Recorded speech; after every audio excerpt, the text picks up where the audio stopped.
how do we find meaning in the world? How do we find, in such a crowded, tumultuous world we live in, how do we find our calling? And for those of us who continue to seek that, there is good news, because I think the answer is a whole lot closer than what we think. Just to give you a little background, when I graduated from high school, I had no clue what I wanted to do. So being not prepared for college, I took a job with Pizza Hut. And that's not the Pizza Hut Corporation, it was a Pizza Hut. And just to be totally honest with you, I worked there for 18 months as a cook and a waiter, and never once did I get Employee of the Month. Now, we're not talking about going after the Nobel Prize here. There's only 5 people who work there. And on any given week, they weren't the same 5 people because somebody was always not showing up or getting fired for some reason. But my last month there, it was between me and one other guy. And Mike, our manager, pulled a little tab off of the plaque, and it was this other guy's name. And I looked, and I said, Mike. And he says, well, it was close. I said, Jim doesn't even work here anymore. I said, you fired him 2 weeks ago for stealing, and he beats me out for Employee of the Month? And he put his hand on my shoulder, and he said, Bill, you're just not Pizza Hut material. So keep in mind, whatever you may take away from our few minutes here together, hopefully whatever encouragement or thoughts you may take home with you, it's all coming from a guy who just wasn't Pizza Hut material. So, but I do spend my days, as Mandy said, I do spend my days working with a tremendous organization, Eblin Charities and the Eblin Center for Social Enterprise, which I was very privileged to help start with the late Joe Eblin, with $400 we received from a yard sale. And now we have more than 80 programs and partnerships, and we help families with heating and housing and utility assistance and school supplies, coats, pretty much anything that they need. Families come into our office and we ask, what do you need? How can we help? And I know the whole world's not like that, but I honestly believe that it can be. There's no doubt that we live in a very self-centered, selfish, and vitriolic world. But how did it get that way? Was it always that way? Or have we just not been paying attention and the world has grown colder these past number of years? When did kindness and humility take a back seat to arrogance and self-absorption? In 1950, a Gallup poll was taken of high school seniors across the country. And one of the questions was, do you think you're an important person? And only 12% said, yes, I think I'm an important person. 65 years later, the same poll, high school seniors, 85% said, yes, I think I'm an important person. The London Daily News reported that there are more than 1 million selfies taken each and every day. A millennial in their lifetime will take 23,000 selfies, according to this study, and more than 17 million social media posts are posted each and every week. We've certainly become a look at me culture. And I think we need to turn the camera around. Because if the camera is only facing us, we're missing so much more that's out there. Maybe we're missing what our true calling really is. In that poll, it was also interesting that the goal of fame was at the top or near top of everyone who took that survey. And in 1976, it ranked 15th out of 16th. Which brings us to a bigger question. What on earth are we here for? I used to ask my grandfather that question when I was little. He would say, Billy, we're here to help other people. And I'd say, well, then what are other people here for? But in talking growing up with friends, we always looked at, what are our goals? What are our aspirations? What do we want to do? And so many of them would say, I just want to be happy. And there's certainly nothing wrong with that. Everybody wants to be happy. But if our own happiness is just based on ourselves, regardless of others, I don't think we're ever going to reach that. I think all we're going to do is trying to catch the wind. If our own purpose in life is just to be happy ourselves, I don't think we have much of a purpose in life at all. Ralph Waldo Emerson, the 19th century poet, educator, existentialist, wrote, "Purpose of life is not to be happy. It's to be useful. It's to be honorable. It's to be compassionate. It's to know that even one life has breathed easier because you have lived and lived well. That's what it is to succeed." We can do so much better when we're not just looking at ourselves.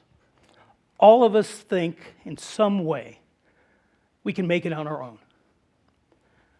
We think if we need help and we reach out because of weakness, there's something wrong with us. And if we see someone struggling, there must be something wrong with them. Otherwise, they wouldn't need help. Maybe they're not as smart as we are. Maybe they're not as well prepared or just as good as we are. We're all hypocrites that way. We've all been beaten and battered and bruised by life in one way or another. We pretend we're not. A lot of us pretend we're not. But that's not the case. We're all failures in some way. At least the best of us are. We're all bound by something. I read a story not too long ago about a fisherman in San Francisco Bay. And he noticed as he was working, he saw this beautiful female humpback whale struggling at the surface of the water. As he got closer, he saw that she'd become ensnared in hundreds and hundreds of yards of fishing line and crab traps. He quickly radioed for help, and within a few minutes, dozens of boats came. And these tremendously brave men and women entered the water and started freeing the whale. It took them hours, cutting the lines off its torso where its mouth was shut. And once they finished, they said the most miraculous thing happened. The whale started swimming in circles around them and came and nudged each and every one of them. And always kept her eye on that first fisherman and nudged him last and then swam off. Each and every person there said their lives would never be the same again. They said there was something in reaching out, there was something in freeing that beautiful whale that freed something inside of them. The bonds they cut from her were the same as cutting from them. And it doesn't matter if it's a whale, it doesn't matter if it's a neighbor. I think every act of kindness resonates throughout all of our lives. And when we live a life of service and help free folks from what's bonding them, it frees us as well. And you're saying, well, how can we do that? I'm just one person. I think of that pretty much every day. How can we do that? We have other responsibilities. We have family. We have school. We have friends. We may be taking care of elderly parents. What can we do? Well, Mother Teresa said, don't wait for leaders. Do it yourself, person to person. And always start with the person nearest to you. And never think anything that you do for someone in need, no matter how small, is not much. We're here to help others. I know, I think Brad had said this, and it's a great quote. Mark Twain said, the two most important days of our lives are the day we're born and the day we find out why. And that's what we're looking for. How do we find out why? Sometimes it's our job, our vocation, our calling is our job. But many, many times it's not. I work with a great guy, Bill Waddell. And Bill's in his mid-70s now. When he graduated from high school, he worked as a salesman for an industrial supply company. Now, this is a great guy. This is a guy who can sell 3-day-old ice. I mean, he is just tremendous. But he started his own company and sold it, started franchises. Brilliant businessman, kindest heart I've ever met. Steve, he's a good friend, I know, former coach of Steve's. But that wasn't his vocation. That was his job. But Bill was and is still one of the people in our community. If someone needs a job, they need help, they call up Bill. If someone knows of a family that doesn't have food, or a little girl that doesn't have a coat, or even fixing a road going up one of our mountains so medical personnel could get there to help a little boy who was sick, Bill was the guy they call. But the question is, how do we get to be that way? How did he get to be that way? I think it starts by asking, first of all, one question. And the question's not, what can the world give to me? What do I have coming? What's in it for me? The question is, what do I have that I can give to the world? What thoughts do I have? What skills, what talent do I have that I can give to the world? And I think this is where you find it. This is how you know you're there. It's when your heart's desire meets the world's needs. When your heart's desire meets a great need in the world, you know where you found your calling. On November 16th, 1963, President John F. Kennedy, just a week before he was assassinated, visited Cape Canaveral. And as he was touring around talking to the astronauts, talking to the scientists and the engineers, they were all telling him what piece of the space race they had and what they were doing. And as he was leaving, he saw a young man in the hallway mopping the floor. And the president went up to him and he said, "Sir, what do you do here?" And the young man looked at him. He said, "Mr. President, I'm helping put a man on the moon." Now, all other engineers, scientists, astronauts, brilliant people saw their piece of it. This young man, who probably, in most people's opinion, had the meaningless job there, saw what he was doing was much bigger. What do you have that you can offer the world?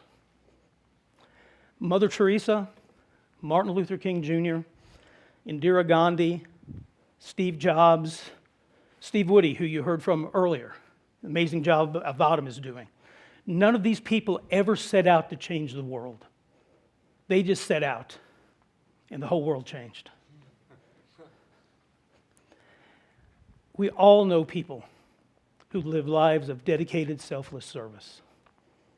The question goes back, what do you have that you can give to the world? What talent do you have? Remember what Mother said, never think anything you do for someone in need, no matter how small, is not much. Cookie Mills is a friend of mine in Asheville. He lived in a small African-American community back in the 60s. Nice houses, very well-kept yards and lawns. And when he graduated from high school, he started working for Progress Energy, which is our energy company, and retired there after 30-some-odd years. And he started going back, as always, visiting his old neighborhood. And the neighborhood started falling into disarray. Older people were moving out, passed away, yards started getting overgrown, things were rusting, and drug dealers had moved in. And so he found a call within a call. He got a few folks, they started going door to door and knocking on them, telling drug dealers, "Get out. We don't want you here. Our people who live here are afraid for their kids to even come outside." And they said no. They threatened Cookie's life, but he didn't give up. They started taking pictures of the drug deals going on. They started posting them everywhere. And eventually the drug dealers left. Cookie started cleaning up the neighborhood. Ended up with a company called I Can Cove Properties. And he fixes these houses up. He brings in modular homes, rents them at a very low rate to these single mothers and dads and these young couples and people who need a second chance, people who need a first chance. When they need food, they need Christmas presents, they need something, he's the guy they come to. He found a call within a call. He and his wife have 2 kids, 4 grandkids, but as he says, I got 52 kids who call me granddaddy. And I came from something his father always told him. He said, "Don't tell me what you can't do, show me what you can do." And he also probably says, I can is also the last 4 letters in African American. You may recognize these folks. They're Alan and Drew Ray. They've been on ABC's American Home Makeover a number of times. They met in college, got married, started working with a family company that oversaw nursing homes and rest homes. And as they started seeing folks coming in, they noticed there was a lot of people that they didn't think should be there. These were people that were going there because their families and loved ones were afraid of their safety. They're afraid to leave them at home because they might leave the oven on or something like that. So they developed technology for wounded soldiers and for everyone. that they were able to stay at home and not have to go to these places. It's called Simply Home. They've helped tens of thousands of families. And Joe and Janice Brummett. Joe and Janice had a small Arby's franchise, sold it to a partner who pretty much were running it into the ground. So Joe and Janice had to take it back, or they would have lost everything. But Joe kept saying, I knew something else was there. So we were fortunate with Evelyn and the Brummetts to develop Joyful Holidays at Home. It's a program that provides food for students during long periods of time away from school, summer, Christmas, Easter. And they all not only get food that we get from our Food for Thought program with Ingalls Markets and Southern Conference, but they get a card, an Arby's card. And every one of these kids can eat all summer long, all Christmas long, every single day at Arby's for free. When your heart's desire meets the world's greatest need. I had an opportunity to correspond with Mother Teresa for a number of years, till about a year before she passed away. She told me this story. She won the Nobel Prize in 1979, and in 1980 she received a letter from a young lady saying, I'm coming to Calcutta. I'm coming to dedicate my life to the poorest of the poor. And Mother wrote her back and said, stay where you are. Find your own Calcutta. Find your calling right where you are. And that's probably the best advice I think anybody can ever get. You want to find what we're supposed to do in our lives, we need to find our own Calcutta. It's a lot closer than we think. When your heart's desire meets the world's greatest need. It's a lot closer than you think. The greatest stories in life can't be written, they have to be lived. Your Calcutta awaits. Hope you all enjoyed the day as much as I have. Thank you.